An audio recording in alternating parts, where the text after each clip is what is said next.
Hello, हाँ, आप सब कैसे हैं? आशा करता हूँ आप सब ठीक होंगे।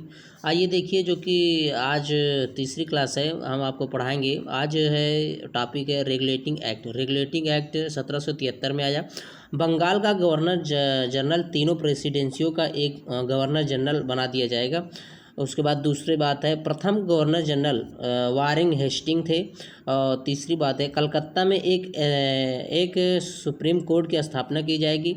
उसमें जो कि कुल न्यायाधीश की संख्या होगी 3, मतलब होगी। मुख्य न्यायाधीश एलिजा एम्पे थे। मुख्य न्यायाधीश इसमें एलिजा एम्पे थे। उसके बाद चैम्बर्स से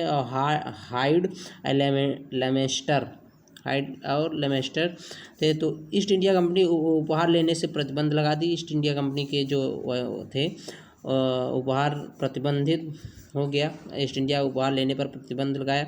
उसके बाद आइए देखिए, ये है 1781 का संशोधनात्मक अधिनियम act of settlement. Act of settlement क्या है? आइए देखिए, इसका उद्देश्य क्या है। रेगुलेटिंग एक्ट में व्याप्त कमियों को दूर करना। मतलब रेगुलेटिंग एक्ट में जो 1773 था, उसमें जो त्रुटियां थी, कमियां थी, उसको दूर करने के लिए 1781 का संशोधनात्मक अधिनियम एक्ट ऑफ सेटलमेंट को लाया गया। इसमें दूसरा बात क्या है, सर्वोच्च न्याय और प्लस एसजी के बीच की शक्तियों को परिभाषित किया गया। इसमें पर शक्तियों को बताया गया। तीसरा, कार्यपालिका प्लस न्यायपालिका को एक दूसरे से अलग किया गया। ये कार्यपालिका और न्यायपालिका पहले एक ही थी, तो इसको अलग अलग किया गया।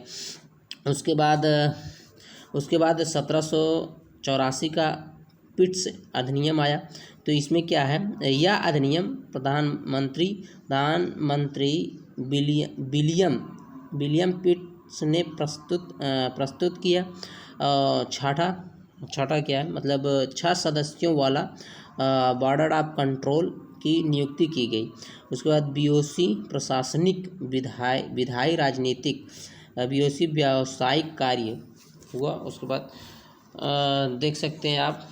उसके बाद जो है दूसरा एक्ट आया 1813 का चार्टर अधिनियम। ये क्या कहता है, इस अधिनियम के द्वारा ईस्ट इंडिया कंपनी के व्यापारिक एकाधिकार को समाप्त कर दिया गया। तो ये दूसरे में कहता है, भारतीयों की शिक्षा पर प्रतिवर्ष 1 लाख रुपए खर्च करने का प्रावधान किया गया। भारतीयों की शिक्षा पर 1 लाख मतलब देने के लिए प्रावधान इसमें हुआ, इस एक्ट में।